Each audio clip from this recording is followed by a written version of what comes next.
Tant Pierre a une vision, le temps que Pierre a médité sur la vision, alors, particularité vision les alakinin.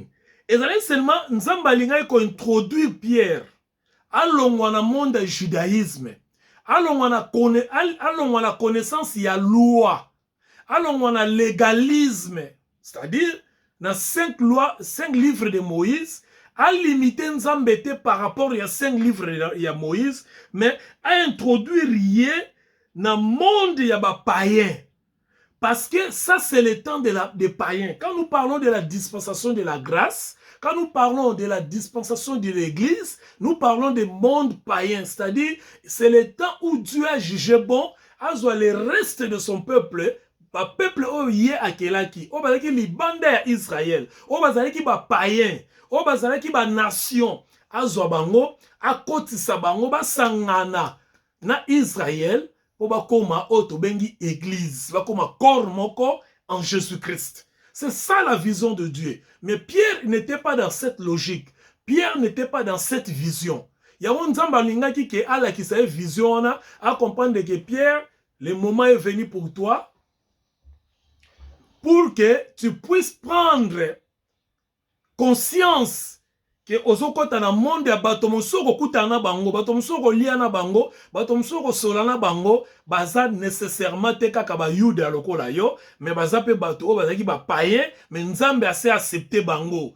Tana bango ekoki. Donc moni vision na eza vraiment na ba particularité belé ba docteur mingi ya Bible, na ba savant mingi ya Bible bazo expliquer vision na. Tant qu'on le bénin, on peut dans détails exalités. Mais il faut comprendre que Nzambalinga ko enseigner Pierre à comprendre que ce temps ici, cette dispensation, cette période, cette époque, et cette époque na bino ba yudate, et cette époque na ngai Nzambe na zo zo ba païen, bino ba yuda il faut accepter. Parce que ceux qui yo Pierre, aux ali pilier église, ont accepté ba païen, les autres vont aussi accepter les païens. Mais ceux qui yo Pierre ont accepté ba païen te,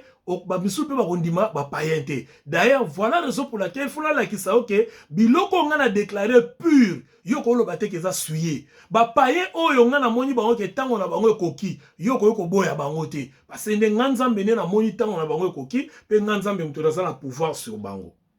Au fait, c'était ça les messages. Donc, c'était l'introduction du monde païen, comment Dieu aime aussi les païens et que la bonne nouvelle était accessible à ces païens-là à travers la résurrection, la rémunération de leurs péchés et l'effusion du Saint-Esprit. Voilà peut-être ce temps dans Actes chapitre 10, à partir du verset 34 à 48 ans, basambelaki est baptisé, Corneille Azoki, le Saint-Esprit en Pierre a élaki. Donc, Nzambani comme ça Pierre qui au moni bateau yozo kansa bateau na masumu, ngasi na moni que à travers Jésus-Christ bango natango oyo à travers Jésus-Christ natango na bino bazaki bato na masumu mais natango oyo à travers Jésus-Christ bazali sou bato na masumu te parce que ceux qui bandimi évangile bakoyo kozwa pardon du péché pe bakoyo koyamba molimo mosanto molimo mosanto ko tapa dans kati na bango pe nakoki ko banda ko utiliser bango. C'est en fait ça la vision que Dieu avait donnée à Pierre. Deuxième chose que nous devons retenir, Dieu voulait révéler à Pierre qu'il avait changé sa façon de voir les choses et de traiter avec les gens. Donc Pierre a dit que Nzambe na biso alobela biso à travers un prophète et Nathan oyo to continuer à travers un prophète. Le quoi Yesu akufi to continuer à ner un prophète ba lobela ka sur Yesu akufi akei na aseku akei bo biso to continuer biso ka matia na biso ba tata na biso. Mais Nzambe alinga ko yebisa que non. C'est le moment où j'ai changé la façon dont je devais traiter avec les gens. Ndenge na traiter kana ba tata na bino. Et kozala ndenge ona te ndenge na retraiter na bato bino benga ba païen. Bato bino benga ba nation. Ce n'est pas de la même manière que je vais traiter avec eux. Donc nzamba lingaki ko lakisa Pierre biloko wana ko lobaki moment oyo eza moment ya Saint-Esprit, naza la façon musuna je vais traiter avec l'humanité. Hein? Autant même verset 28, faute de temps, au moins Nzambazo chamwa accent na bisikawana. Donc Pierre ne pouvait pas résister à l'appel du Saint-Esprit, au message du Saint-Esprit, parce que la dispensation de l'Église, c'est aussi la dispensation du Saint-Esprit. C'est le temps du Saint-Esprit, c'est l'âge du Saint-Esprit. Alors, comme Nzambe a pensé qu'il y a un message, Pierre ne pouvait pas résister. Parce que ce n'était pas le moment où Pierre a kokaki maintenant kokanisake na continuer kaka na bokoko na biso. Alors que Dieu voyait l'humanité sous un autre angle, sous un autre profil. Donc, nous avons la boisson que bikolo nyonso to ko benga ba nation païen. Oyo Pierre azali ko benga ba païen. Bikolo nyonso etikala ka en anglais to ba left behind countries. Left behind nations. C'est-à-dire bikolo oyo nyonso etikala ka. O ba babylonien, o ba sidonien, o ba grec, o ba romain, ba italien. Bikolo wana nyonso. Oyo ba yuda bazale komona bango ba païen, batu bazanga valeur, ba égyptien. L'heure était venue en Jésus-Christ que Dieu puisse réconcilier tout le monde selon 2 Corinthiens chapitre 5 verset 18. Donc à Jésus-Christ, Dieu voulait réconcilier tout le monde. Donc c'est le moment qui était venu. Donc Dieu avait déjà un plan, une façon, une manière ya ko diriger mokili na ye, humanité ko traiter na batu na ya sa bongisa ki bon batu nga sina ndimi bango ba ya ka pa lokwa Yesu akufi déjà donc makila Yesu ezali disponible pour ko limisa masumu na bango, mais il leur faut un messager. Alors messager il faut outa pas ba Yuda parce que le salut vient de juifs, deux fois outa pas ba Yuda lokwa na sana Paul o azalaki motazo persécuter l'église, Paul azalaki ko persécuter ba Pierre. Parce que Pierre va être le premier disciple. Le roi a dans le récit, maintenant il faut nous avoir moutou, conservateur. Ou extrémiste, parce que Pierre est extrémiste. Je ne parlerai même pas de sionisme, parce qu'il n'y a pas le temps de dire des choses sur le sionisme ici. Pendant tant que vous avez un bon mot, ils ont un sioniste. Bangondo zomo bazo diriger Israël ti lelo. Ba sioniste donc ba descendant na bango, c'est-à-dire c'était une branche politique. Branche politique ya ba Yuda. Obo monaka muto Barabas. Tamba musi yeso ana Barabas, ba babi to poni na biso Barabas. Ba ponaki Barabas po ba sioniste nde ba lingaki Barabas ayaki leader na bango pour l'indépendance. Il fallait continuer lutte pour monaki Yesu aye ba pesi confiance, mais l'itine n'était pas politique. Donc c'est la branche politique ya batu o ba zaki katina ba Yuda. Alors nzambe soko lingaki Pierre à côté la dimension et considérer mokili mobimba humanité donc batonyo so bana kati ya mokili batambola na vision asika ya nzambe na vision asika ya bonzambe yango moni nzambe akotaki Pierre na dimension oyo ya vision o amona a comprendre que bato biso to kanisa bango bazabe impur bato to tetara bango bazabe impur bato to tetara bango boy. En réalité, en réalité, Nzamba s'est accepté bango. Il suffit qu'à leka par Jésus-Christ, masumu na bango limbisami. Il suffit qu'à accepter les dons de Dieu Jésus-Christ. Ba komi déjà purifié. Ba yambi molimo santo, ba botami asika. Yango moni na lobaki ne bandelke, Corneille n'était pas né de nouveau. C'est pourquoi Pierre il fallait kende a solonana ya sambela na ye pe azwa baptême. Abotama ya sika, abotisa ya sika, pe aeba kozwa baptême. Et c'est ce qui a été fait, ce qui otangi plus tard, à partir du verset 34, tina 48, au monde na makambo esalemela ki Corneille tango basambela na ki. Et l'autre moko qui sont très important, c'était otobengaka le changement et la justice. Donc, le changement est coagisté. Voilà. Je voulais mieux dire ça en lingala. Le changement de Mbongwana peut coagister. Coagister Makanisi à Pierre par rapport à la nouvelle donne. Quand nous parlons de la nouvelle donne, nous parlons de la nouvelle dispensation. Nous parlons de la nouvelle période. Nous parlons du nouveau temps. Nous parlons d'un moment où toza sikoyo.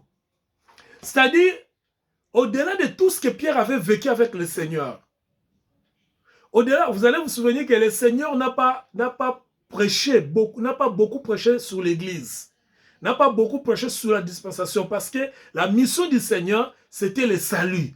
Le salut, c'est un moment comment dirais-je, c'est un moment qui devait prendre l'homme païen, l'homme condamné, abima, na kati ya condamnation. C'est ça le message que le Seigneur était venu, avec les messages avec lesquels le Seigneur était venu. Donc, il a apporté ces messages pour bateau nyonso ba yaki na bakangama ki na minyolo la Satan ba bima. Mais yaki na message te à fonder l'église. C'est pourquoi tant que comme il a un moment à fonder l'église, oh il y a à prophétiser qui na Matthieu 16 sous Pierre, il fallait même Pierre sukoyo na ba donner wana ya sika. C'est-à-dire Pierre a zo makanisi na ye. Ajuster ango par rapport ya tango oyo ya église. C'est-à-dire, on comprend que tout ça sous la temps à Moïse, tout ça sous la temps à loi, tout comme il a temps à grâce, tout comme il a temps à église. Oh, batu nyonso, bako yuko ya. Siko yos, il faut ça anime. Il faut qu'on ajuster ma kanisina. Nous avons toujours exemple oyo. Quand je suis venu en Europe, la première des choses que j'ai remarqué, que tout ça a un style de vie totalement différent. Je dis bien totalement différent. Beaucoup de gens qui sont ici, nous qui sommes venus fraîchement du Congo, de l'Afrique, nous avons un style de vie totalement différent. Pourquoi c'est différent? Parce que le lenge to vandaka, na bamboka oto uti, na le lenge, moi, organisation zali awa, et ça penda différent. Je vais donner un exemple. Bon, je ne dirais pas que c'est une anecdote, mais on peut ça quelques exemples. Na saliboye, pour nous soit permis de conduire en Mboka. Alors que j'ai commencé à conduire depuis l'âge de 18 ans. Depuis l'âge de 18 ans, en Mboka Nangai, na banda ko conduire, na saka na 18 ans. Quand on a eu diplôme d'état. Mon père voulait que na banda conduire le la voiture avec nandaku, papa et papa le kinanga, allez. Là qui sait conduire. Grand frère allait dans ma voiture, na comment on n'a pas grand frère, na commis conduire, na eu maîtrise. J'avais 18 ans.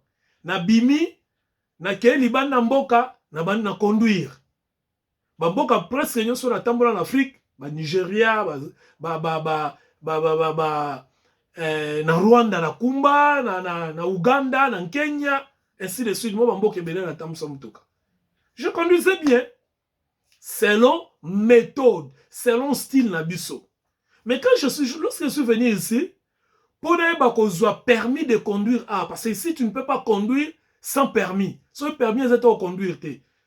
Et je croyais que ça allait être facile pour moi, le chauffeur, moi, ça a déjà plus de 20 ans d'expérience. Alors, école, tout ça, j'ai échoué la première fois. Ah, mais moi qui conduis, j'ai échoué la deuxième fois. Je suis joué la troisième fois. Ce n'est que la quatrième fois de soit. Et j'ai beaucoup dépensé pour avoir ce permis. Pourquoi? Parce que je n'ajustais pas, n'azalais qu'on changeait ma canisinangate, puis n'azalais qu'on ajustait en côté par rapport à un système ya sika o sika na kobi. Na linga kaka na conduit selon le système ya bisiko nga na outi. Alors qu'il fallait changer ma canisinangai, pena ajuster en haut, c'était si simple que ça. Il fallait qu'on change ma canisse, n'ajuster en haut par rapport à y a temps présent, n'a suis permis.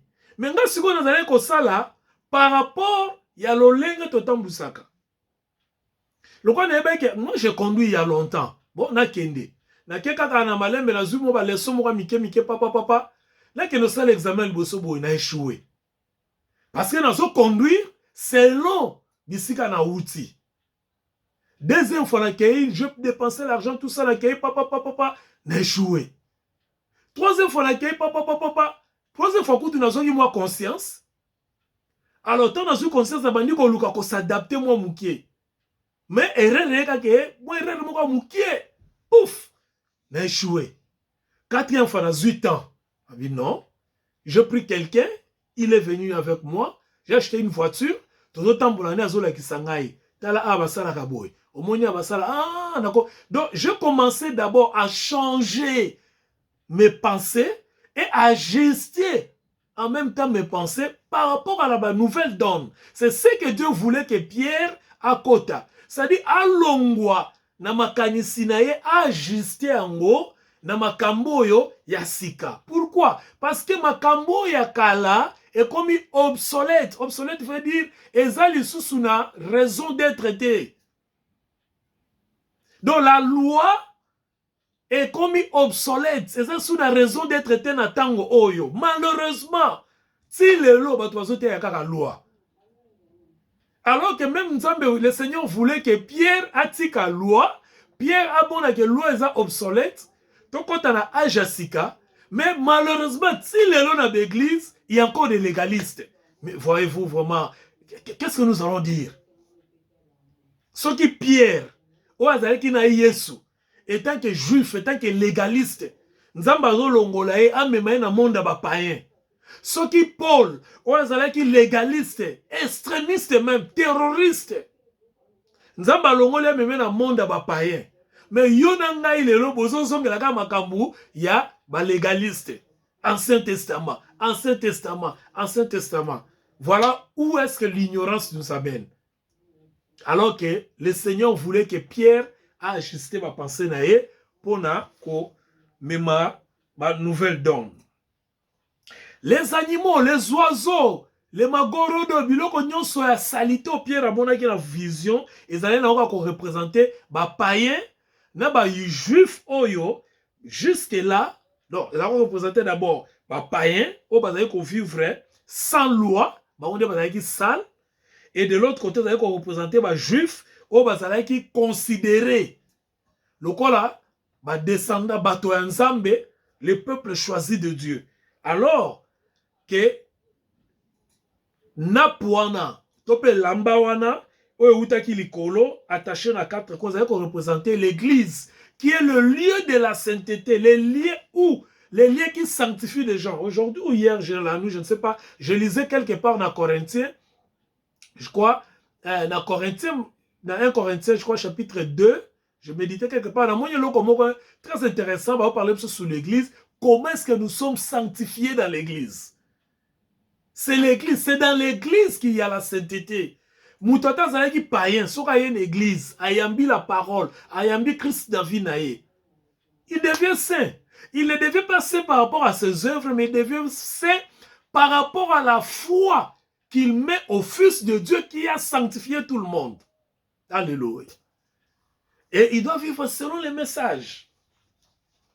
Alors, la révélation de l'Église n'était pas seulement donnée à Paul, c'était aussi donné à Pierre. Paul dit dans Actes des Apôtres, dans Éphésiens chapitre 3, verset 5, il dit qu'il a été révélé aux saints apôtres et prophètes. Donc, il parle aussi des autres apôtres comme Pierre. Parce que ça, c'était la révélation. Donc, la vision, il y a Corneille, et ils allaient faire révélation au Nzambazo sa Pierre sur l'église. Selon Éphésiens chapitre 5, chapitre 3, verset 5.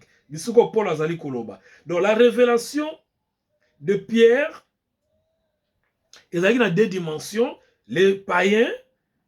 Donc, Pierre était parti à Césarée, maintenant qu'on lit à Kokutana ba païen, oh yazalé ko boya bango, so botangi je crois dans Galates chapitre 2 verset 11, ni Paul akoka ko réprimander ye na mwa nambo hypocrisie tsikala ki kati na ye, so azana ba Yuda akolia na ba païen te. Mais so azana na ba païen akolia na bango. Alors Pierre a réprimanda ki ye pour na koyebisa ye ke makambo yo ça les a hypocrisie, ça bien te. C'est une erreur grave. Donc, à une dimension, pour faire comprendre que c'est très important que tu te comportes tel que le Seigneur t'avait dit. Enfin, qu'est-ce que nous pouvons retenir de ces deux visions? Parce qu'il y en a fait deux. La première, c'est celle que Corneille avait. Et la seconde, c'était celle que Pierre avait. Donc, dans mon coup, c'est dans deux visions, les points capitaux, le point le plus important de la vision oyo ezali lolenge nzambe alingai kaka yebisa Pierre que tozali na dispensation ya sika nzambe azosangisa ba Yuda na ba païen bakoma moto moko na kati na Yesu Christo yango nde bazobenga église. Yango nde bazobenga dispensation de l'église selon Ephésiens chapitre 2 verset 11 à 22. Et Paul tant comme na Césarée a sali siko musala o nzamba bengaki asala pe ayebaki ko comprendre maintenant sans ya vision o ya monaki o azalaki ko comprendre te. Maintenant je vais conclure à quelque chose. Pierre azalaki ko zela balambele biloko alia. Et tango alali aloti vision bazo yebisa lia biloko oyo. Souvent Dieu utilise ba songe par rapport à son message par rapport ya batante na biso. Yango mona ka moko soki ba betelo masolo mabe mingi tango lali oloti makambo mabe. Yango mona ka moko soki ba lobelo makambo mingi par exemple ya voyage olali oloti voyage. Yango mona ka tango ba lobelo makambo mariage olali oloti voyage. Pourquoi? Parce que Dieu profite na o ezali naturel pour nous expliquer ce qui est surnaturel. Dieu profite na o toyebi pour expliquer biso vision na ye par rapport ya ye na makambo biso toyebi. Omoni bazali ko lambela ye alobi bon na lala mukie bazolambela nga so na sisi ko lala na koyeba kolia. Et pendant ce temps-là, c'est le moment où Dieu avait montré aussi la vision kaka ya biloko kolia. Que le Seigneur vous bénisse. Soko lingo zwa ka vision en solo, liaka maloba na Nzambe belé. Tanga maloba na Nzambe belé. Omona ke na bandoto na yo na ba vision na yo, oza toujours na kimia parce que la parole du Seigneur c'est la paix du cœur. La parole du Seigneur c'est la liberté. Que le Seigneur vous bénisse. Tokutani prochainement, to continuer étude na biso. Nzamba pambola bino na kombo na Yesu Christu et bon dimanche chez vous. Merci.